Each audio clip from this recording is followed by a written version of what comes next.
Seguinos en las redes sociales como GPS de Noticias, porque necesitamos estar informados. GPS de Noticias. El intendente Juan Manuel Llamosas, junto al ministro de Ciencia y Tecnología del Gobierno de Córdoba, Pablo de Chiara, recorrieron los avances de obra del Polo Científico y Tecnológico. La construcción de este espacio potenciará la innovación en la región y se convertirá en el lugar donde se desarrollarán nuevos talentos y recursos humanos, aportando valor agregado y tecnología a los productos locales. Gobierno de Río Cuarto. La ciudad nos une. GPS de Noticias, segunda edición. En la ciudad de Córdoba se realizó el encuentro provincial de consejos barriales de prevención y convivencia que funcionan en nuestra ciudad y el interior. El gobernador Juan Schiaretti participó en la apertura oficial ante más de 1.000 asistentes. Con el aporte de más de 66 consejos barriales, la provincia y el municipio implementan programas de diversos tipos: prevención del delito, urbanizaciones barriales, polideportivos sociales, iluminación de calles seguras, nuevos pavimentos y el acceso a los programas sociales que brinda el gobierno provincial, como el de 10.000 viviendas o los 50.000 créditos para mejorar la infraestructura hogareña. Este trabajo en conjunto con la sociedad nos permite también mejorar la situación social y darle más dignidad a las familias cordobesas. Gobierno de la provincia de Córdoba. Entre todos, hacemos. GPS de Noticias, segunda edición. Seguinos en las redes sociales como GPS de Noticias, porque necesitamos estar informados. GPS de Noticias. GPS de Noticias se detiene en este segmento para compartir información específica, una temática, 1000 preguntas y la persona idónea para responderlas. GPS de Noticias.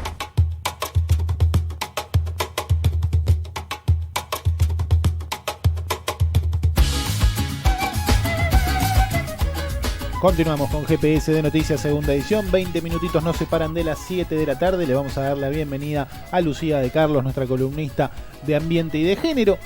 Mujer tenía que ser, se llama la columna. Buenas tardes, Lucía. Bienvenida una vez más. Buenas tardes a todo el equipo. Feliz primavera. Buenas, feliz primavera también. Sí. Bueno, no sé si tan feliz, pero sí, primavera. Porque llovió, pero bueno. Sí, tenemos que decir que hoy en el inicio del programa elegimos canciones como Primavera Cero, porque no hay primavera, Primavera Negra, o sea, como que... ¿Dónde estará mi primavera? ¿Dónde estará mi primavera? Sí, o sea, una primavera que no es tan primaveral, podemos decir. No termina de llegar, es como la hija de Mirta, que va a venir pero con la peor de las ondas.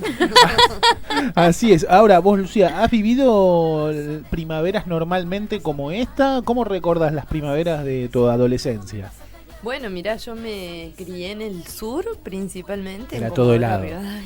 Era viento constante y bastante frío. La verdad es que la primer primavera que pasé en Río Cuarto, yo recuerdo que la celebré en remera, pero notaba que era el primer año que yo vivía acá.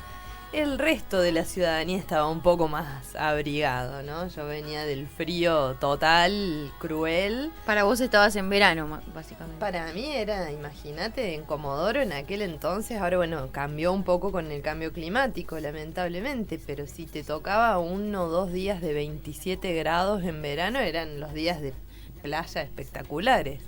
Así que, bueno, llegar acá y tener esas temperaturas en primavera, para mí era una locura. Y lo habíamos conmemorado en aquel entonces, se iba al río y había festejos populares con artistas muy reconocidos que venían de manera gratuita. En aquel momento vimos a Soledad, a la Sole, me acuerdo que estaba como surgiendo, ¿no? Por todos revoleando el poncho. Todos revoleando el poncho. Así fue mi primer primavera en Río Cuarto. Muy bien. Bueno, bien, la primera primavera en Río Cuarto. Bueno, hoy vamos a tratar la temática de si las mujeres tienen los mismos derechos en todo el mundo. Bueno, una alerta de spoiler, no tenemos los mismos derechos en todo el mundo. Lamentablemente hay lugares que están bastante peor que otros. Se puede hacer quizás algún armado un poco más gráfico por regiones, ¿no? Donde se van a compartir problemáticas similares. Por ejemplo, en Latinoamérica, tenemos estas oleadas de feminismo, donde se ve claramente que vamos al menos por la cuarta ola. Puede haber, según el autor o la autora que seleccionemos, alguna discrepancia en eso. Esto incluye a Estados Unidos también. Luego hay particularidades. En Latinoamérica hay altas tasas de femicidio y es lo que ha generado el movimiento de Ni Una Menos, es la particularidad que tenemos, ¿no? Por otro lado, en Estados Unidos se están viendo en este momento, en virtud, entiendo yo, que producto de ciertos retrocesos a nivel internacional que tienen que ver con el conservadurismo, bueno, hemos visto lugares donde se retrocede con el derecho al aborto, por ejemplo, ¿no? Y que vuelven a poner en vigencia todas estas luchas. De paso, aprovecho para comentar que dentro de poquito va a ser el Día Latinoamericano y también de alguna manera internacional de lucha por el aborto en el resto de los países de Latinoamérica, porque no en todos está ya regulado, ¿no? Pero bueno, salvando estas particularidades, vemos que estamos hablando en su mayoría de países garantistas donde se intenta resguardar fuertemente los derechos humanos, principalmente de mujeres y disidencias, que por supuesto tienen que ser respaldados con una lucha constante, porque si no, bueno, tiende a haber estos retrocesos que mencionábamos, ¿no? Distinta es la situación en otras regiones del mundo, por ejemplo, en Oriente, donde hay muchos países en los cuales las mujeres se encuentran en una situación muy precaria, prácticamente podríamos decir reducidas a la servidumbre, ¿no? Y me interesaba traer a colación esta temática para hoy porque, bueno, no sé si tanto ustedes como la audiencia estarán al tanto de que hace unos días ocurrió el asesinato de Mahsa Amini, una joven de 22 años iraní, a manos de la policía de la moral, en ocasión de llevar un código de vestimenta inapropiado, ¿no? Ella tenía puesto en su cabello y en su rostro un turbante que es utilizado por aquellas regiones y estaba mal colocado. Entonces, con la intención de hacerle un llamado de atención y explicarle cómo indican las normas de aquel país, de Irán, que debe ser llevado este turbante, la demoran, entre medio la golpean fuertemente en la vía pública y ella termina siendo llevada en el patrullero hasta el hospital con un ataque cardíaco que luego devino en un estado de coma y finalmente terminó ocurriendo la muerte de esta joven. Básicamente por no llevar la vestimenta como ellos o la cultura iraní indica que tiene que llevarla a las mujeres, básicamente por ese motivo la ejecutaron. Por ese motivo, y que de hecho ni siquiera es que no lo tenía puesto, ¿no? Porque esto ya pasa a ser una falta grave para ellos. Es que lo tenía un poco corrido, mal colocado, mostrando quizás parte del cabello que para ciertas culturas orientales es una parte muy importante del cuerpo de la mujer porque es sugestivo, sugerente, se podría decir, ¿no? Entonces, bueno, me interesaba que pudiéramos compartir por qué ocurre esto, qué hay detrás de todas estas cuestiones que son graves, porque luego de esta situación hubo revueltas muy importantes en todo el país, ¿no? Entonces, bueno, tenía ganas de comentarlo un poco con ustedes.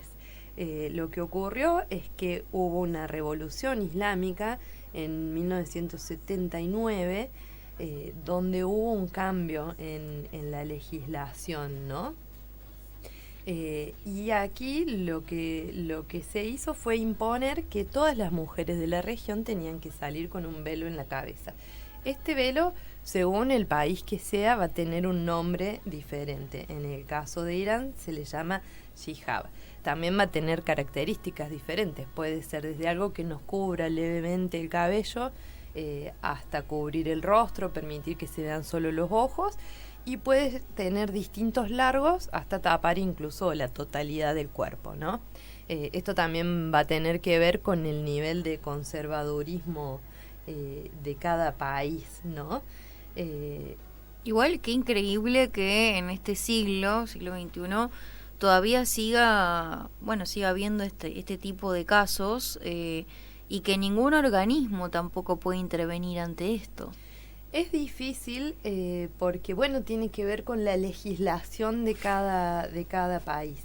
Acá estamos hablando en su mayoría de países árabes, musulmanes, que están basados fuertemente en la religión, que para ellos es el Corán, ¿no? Que va a ser, a su vez de religión, la legislación vigente. Esto es una diferencia importante que tenemos con estos países orientales, porque nosotros separamos la religión de la legislación. Y si bien podemos hablar de una rama del derecho, que es el derecho divino, no va a tener las connotaciones que tiene en el caso de este tipo de países, porque a nosotros nos va a regir a nivel moral, como normas generales de convivencia, y en las cuales, por supuesto, las personas religiosas se van a sentir más apegadas que el resto. En el caso de estos países es una norma legal, formal, vigente. Sí va a tener también, según cada país, sus características. Se habla de una ley general que se llama Sharia, que la ha traído Mahoma en su momento. Imagínense que estamos hablando de siglos y siglos atrás, ¿no? Que son legislaciones que, por supuesto, a nuestra mirada han quedado totalmente obsoletas, anacrónicas, fuera de tiempo, e incluso a contratiempo, podríamos decir, ¿no? Y traen una serie de preceptos morales que cada país islámico va a ir adaptando según quién esté gobernando de turno, porque esto también es una clave para entender lo que pasa. Va a haber gobernantes que se van a querer ayornar un poco más a la legislación internacional y a la moral internacional, entonces van a dar cierta flexibilidad a estas normativas. Marruecos, por ejemplo, es un país que tiene mucho turismo, entonces permite ciertas adaptaciones. La gente que va de visita a Marruecos suele comentar que si tienen que ingresar a alguna institución religiosa les exigen que lo hagan con un velo por una cuestión de respeto, pero no van a ser apaleados en la vía pública por ello, ¿no? En el caso de Irán, bueno, lo que ha ocurrido es que han tenido un retroceso que tiene que ver no solo con lo social y lo moral, sino también con lo político, donde hay grupos radicalizados que están gobernando en este momento, en un contexto en que esta legislación, que es como una legislación madre de todos estos países, que mencionábamos recién, la Sharia, de alguna manera es interpretada muy restrictivamente, con muchos castigos, ¿no? Es así como se llegó a esta situación. Y como es algo que ha ocurrido más o menos recientemente en el tiempo, en Irán la gente estaba muy acostumbrada ya a tener otro tipo de vida, las mujeres principalmente, que son las más afectadas por esta problemática, y lo que ocurrió ha sido muy impactante para ellos. Es por eso que decidieron salir a las calles, hubo muchas revueltas. Muchas mujeres en señal de protesta quemaron sus velos, se cortaron el pelo y alzaron su voz de alguna manera reclamando bajo la consigna mujeres, vida y libertad. Lo hicieron, por ejemplo, frente a la Universidad de Teherán, porque también el derecho a la educación en las mujeres es muy cuestionado allí. Se trata de que no tengan acceso a la educación. En muchos de los casos le permiten hasta cierta edad de la adolescencia y... o sea que si pueden ser analfabetas, mejor. Claro, sí. La verdad que es, digamos, una exclusión básicamente de la sociedad. Bueno, como decías al principio, que hablamos de servidumbre incluso. Sí. Es decir, es como que ese tendría que ser el rol de la mujer, o quizá para ellos el mejor rol que puede tener la mujer en la sociedad es ese. Lo que plantea la Shahira en términos generales, por eso digo siempre recordemos que puede estar adaptado según cada país que estemos analizando, es justamente lo que vos planteas, mujeres que principalmente estén en sus hogares. En muchos lugares se prohíbe trabajar, en otros se plantea que si no es absolutamente necesario debido a muerte de la familia, no lo haga. En muchos lugares no se les permite salir a la calle, salvo que estén en compañía de un familiar hombre, digamos, que las esté escoltando. Muchas tienen que caminar por detrás de los hombres también, mirando para abajo, sin poder mirar a los ojos. No pueden estrechar la mano ni saludar con un beso, mucho menos. Y son reducidas prácticamente a objetos. En muchos lugares se las obliga a casarse a muy temprana edad. Es muy común, en términos generales, como para promediar, que se casen a los 9 años. Sí, es muy fuerte lo que ocurre, porque no solo se vulnera a las mujeres, sino también a las infancias, claro, ¿no? Y veíamos cosas tan absurdas que hay por el cual se las multa o se las castiga, como por ejemplo no pueden pintarse las uñas, ni los labios, ni estar bronceadas, ni usar lentes de sol. Bueno, todas cosas que son tan comunes, claro, en algo, país, algo cotidiano. Normal, no pueden usar tacos altos, no pueden usar determinada vestimenta, por supuesto que no se les vean las piernas, que no se les vea parte de la cara. No pueden reír, no pueden cantar. Vos, Celeste, estarías totalmente proscrita al horno con lo que te gusta reírte. No pueden hacer deportes, no pueden montar en bici, ni en moto tampoco, porque evidentemente parece una acción muy sugerente, ¿no? Siempre está... Qué locura. Atravesado por la sexualización. Decías que quedan reducidas a un objeto, incluso quedan reducidas, no sé, a una mascota, e incluso peor. Al trato de una mascota, porque una mascota recibe cariño, no tiene que ir atrás de uno, va donde quiere. Y la mascota en nuestra cosmovisión, hoy por hoy, es un sujeto de derechos, ¿no? Uh-huh.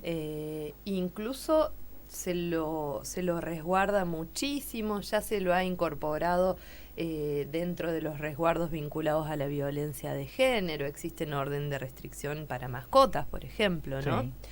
En estos países no, es todo lo contrario. Y les digo más, esto de alguna manera se consolida, ¿no?, a través de contratos matrimoniales que, digamos, tienen una fuerte apreciación económica, donde las familias son las que se ponen de acuerdo, hacen una negociación y el marido entrega una dote, que es decir, es un conjunto de bienes y dineros que le entrega a la familia de la mujer a cambio de la mujer. Una vez que esta dote es entregada, la mujer pasa a ser parte del patrimonio del marido, ¿no? Es por eso que decimos que se ve como un objeto y pasa a estar en estado de servidumbre, donde todo lo que ella haga va a tener que tener el consentimiento de este marido. La dote es algo que... Claro, de su dueño, digamos. Sí, es su dueño, exacto. La dote viene desde la época de los romanos, imagínense de lo que estamos hablando, ¿no? Pero incluso en el derecho romano las mujeres tenían muchos más derechos que los que tiene hoy una mujer musulmana. Entonces, bueno, es terrible realmente. Y también, bueno, teniendo en cuenta el próximo viernes, del pasado mañana, también es un Día Internacional de Lucha en contra de la explotación sexual y la trata de mujeres, de infancias y adolescencias, ¿no? En este contexto internacional es en el que pasan estas cosas que van de alguna manera a contrasentido. Y como vos bien decías, Celeste, es muy difícil hacer algo. Hay organismos internacionales como Amnistía, por ejemplo, que hace años viene trabajando esta temática a mucha profundidad, porque además pasan cosas mucho más horribles como, por ejemplo, la mutilación genital en algunos otros países. Esto tiene quizás más que ver con la zona del África y demás, pero que siempre están poniendo sobre la mesa estas cuestiones, pero en las que no se puede avanzar, porque si bien hay organismos supranacionales como Naciones Unidas, de repente estos países no adhieren a los convenios internacionales que tienen que ver con los derechos de género. Entonces no hay forma de poder exigirles otro tipo de comportamiento.